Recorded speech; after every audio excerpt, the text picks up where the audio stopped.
Senandung Azalea, episode 40, Pria Menyebalkan. Pada Jumat sore, Bu Rianti dan Pak Raditya mengajakku pergi ke villa keluarga di Puncak, Bogor. Aska yang masih di kantor ditelepon oleh Bu Rianti dan disuruh menyusul sepulang kerja. Ternyata Aska tidak bisa ikut karena hari itu ia akan lembur sampai malam. Aska meminta kami menunda kepergian sampai hari Minggu agar ia bisa ikut. Namun, Bu Rianti mengatakan Pak Raditya tidak bisa kalau hari Minggu, karena ada janji bermain golf dengan temannya. Akhirnya kami tetap pergi ke puncak Jumat sore itu tanpa Aska. Bu Rianti telah menyiapkan masakan dari rumah agar malam nanti kami tidak perlu lagi masak di villa. Mertuaku itu memang lebih suka memasak sendiri jika sempat. Villa keluarga Mahawira berlantai 2. Sama seperti kediaman Mahawira Jakarta, halaman villa mereka juga terlihat rindang dengan banyaknya pepohonan. Sesampainya di sana, Bi Ismi membersihkan kamar-kamar. Aku membantu Bu Rianti menghangatkan masakan untuk makan malam. Pak Raditya bersama penjaga villa mengecek sekeliling villa. Aska belum ada mengajakmu pergi berbulan madu, Azalea, tanya Bu Rianti. Ia menyalakan kompor listrik untuk menghangatkan sup. Belum mah, Aska masih banyak pekerjaan, jawabku jujur. Kalau menuruti pekerjaannya nggak bakalan ada habisnya. Mama sudah bilang ke Aska agar disempatkan. Tapi memang anak itu minta diomelin, berutu Bu Rianti. Aku hanya diam, tak tahu harus menjawab apa. Mama heran lihat Aska itu. Bu Rianti menatapku sekilas, kemudian kembali fokus mengaduk sup. Kalian sudah berbulan menikah, tapi Aska belum pernah mengajakmu liburan. Mama mau mengajakmu liburan bareng mama papa, dia juga tidak memberikan izin. Katanya nanti menunggu dia sempat kalau mau mengajakmu liburan. Nunggu dia sempat kapan? Padahal mama kan pengen mengajakmu belanja ke luar negeri. Lanjut Bu Rianti. Aska sangat sibuk dengan pekerjaannya, mah. Bahkan saat weekend saja dia masih membawa pekerjaan ke rumah. Proyek besarnya masih berjalan hingga sekarang, jelasku. Aku tak bermaksud membela Aska, tetapi memang itu yang kulihat. Proyek jalan tol itu memang pembangunannya sudah hampir selesai, namun masih banyak yang perlu dilakukan sampai semuanya selesai dan masih terus perlu dilakukan maintenance. Belum lagi proyeknya yang lain. Ia sering lembur juga membawa banyak pekerjaan saat akhir pekan. Andai saja Bu Rianti tahu bagaimana kekakuan hubunganku dan Aska sebelum kami sepakat untuk menjadi teman beberapa waktu lalu. Mama juga tahu Aska itu sibuk. Dia bekerja keras, makanya dia bisa dapat penghargaan. Senyum terukir di bibir Bu Rianti sejenak. Tapi tetap saja Mama kesal. Untung kamu orangnya sabar, nggak banyak menuntut. Sebenarnya bukan masalah sabar atau tidak sabar, Ma. Hanya saja saya memang bukan tipe orang yang terlalu suka traveling, jawabku. Bu Rianti mengangguk maklum. Aku tak sedang berbohong, aku memang tipe orang yang lebih senang menghabiskan waktu di rumah. Tempat-tempat baru atau jauh kadang membuatku tak nyaman.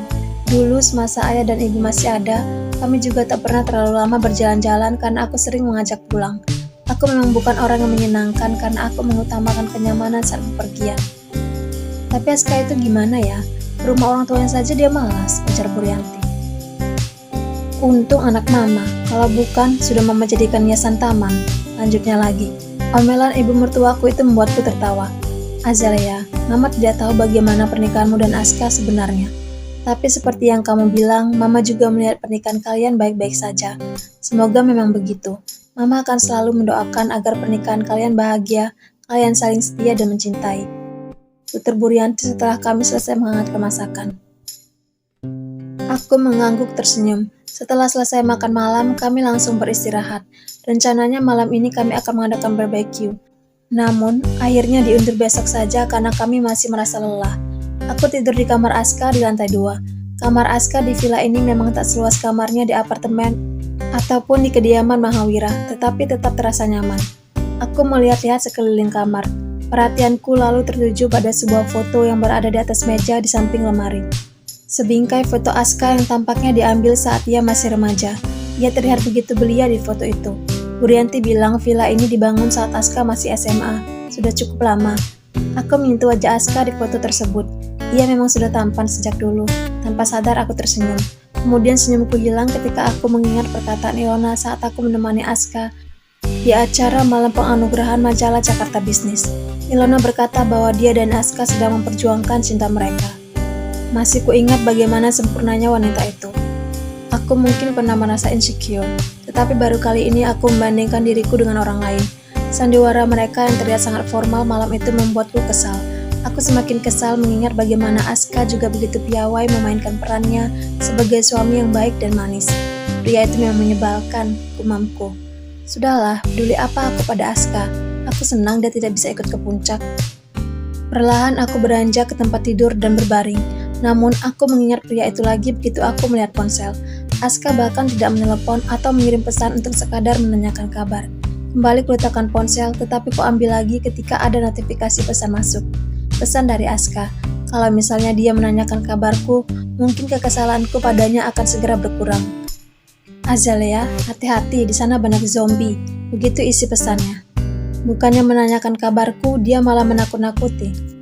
Aska memang suami menyebalkan. Segera ku balas pesannya. Saya tidak takut zombie, saya suka berteman dengan zombie. Saya lebih baik bertemu ribuan zombie daripada bertemu denganmu. Pesanku terkirim. Tak lama, Aska membalas. Wah, istriku memang pemberani. Masih sebal tak kubalas lagi pesan darinya. Kuletakkan ponsel lalu mencoba tidur. Entah kenapa tiba-tiba aku merasa merinding ketika bayangan ribuan zombie bermain di kepalaku. Aku tersentak ketika mendengar suara kucing yang berkelahi di luar. Segera aku menutup tubuh dengan selimut tebal.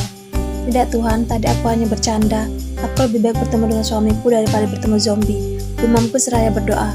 Sabtu pagi, aku dan kedua mertuaku sarapan bersama di ruang makan villa di lantai bawah. Ternyata besok Pak Raditya tidak jadi main golf. Itu berarti kami akan menginap semalam lagi di villa dan kembali ke Jakarta besok. Bu Rianti memberitahu Aska tentang hal itu dan bertanya apakah Aska bisa menyusul hari ini. Aska bilang dia masih ada banyak pekerjaan yang kemarin dibawanya pulang dan harus diselesaikan hari ini juga, ujar Bu Rianti setelah menutup telepon. Itu saja lebih baik, jadi aku tidak perlu bertemu dengan pria menyebalkan itu hari ini. Siangnya kami memulai barbecue yang tertunda tadi malam, ditemani gerimis yang sudah turun sejak pagi. Pak Raditya menyiapkan alat grill dan perlengkapan lainnya. Bu Rianti dan Bismi membawa wadah berisi daging-dagingan yang sudah dimarinasi, sementara aku tidak dibolehkan mengangkat apapun oleh Bu Rianti. Aku memperhatikan Bu Rianti dan Pak Raditya yang mulai memanggang daging wagyu di atas alat grill sambil mengobrol dan sesekali bercanda. Mereka terlihat sangat romantis. Lalu aku menoleh pada Bismi yang tengah menyiapkan bakso, sayuran kukus, dan mashed potato. Aku membantunya. Setelah gerimis berhenti, aku memutuskan untuk melihat-lihat halaman belakang yang ternyata sangat luas. Aku sudah sering bepergian ke puncak, namun villa keluarga Mahawira ini terlihat sangat privat dengan pepohonan yang mengelilingi halaman. Pandanganku beralih ke kiri halaman, terdapat sebuah kolam ikan, taman bunga, dan sepetak kecil kebun sayuran di sampingnya. Indahnya, gumamku. Azalea, sini makan dulu nak. Kudengar Bu Rianti memanggilku untuk menikmati hidangan barbecue. Bergegas aku kembali ke teras dapur. Kami semua makan sambil bersengkerama. Keluarga Mahawira memang begitu hangat. Kulihat masih ada sisa daging yang belum dipanggang. Aku pun melanjutkan kegiatan memanggang dibantu oleh Bismi. Kubiarkan ayah dan ibu mertuaku beristirahat. Selain daging, aku juga memanggang bakso yang telah kutusuk berseling dengan paprika dengan tusuk sate stainless steel. Kemudian memberinya bumbu. Entah kenapa tiba-tiba aku teringat akan Aska. Aska makan apa siang ini? Tanyaku dalam hati. Namun segera kuhalau bayangannya. Perlahan aku mengembuskan napas. Kenapa aku harus mengingat Aska? Dia saja mungkin tak mengingatku sama sekali. Lagi pula aku memang ingin melupakan Aska dan menikmati beberapa hari tanpa melihat wajahnya. Hari ini akan terasa menyenangkan tanpanya di sini bersamaku. Baru saja aku akan memulai kegiatanku lagi. Pria menyebalkan itu tiba-tiba saja muncul entah dari mana dan tersenyum ke arahku. Bukankah Aska bilang dia tak akan menyusul?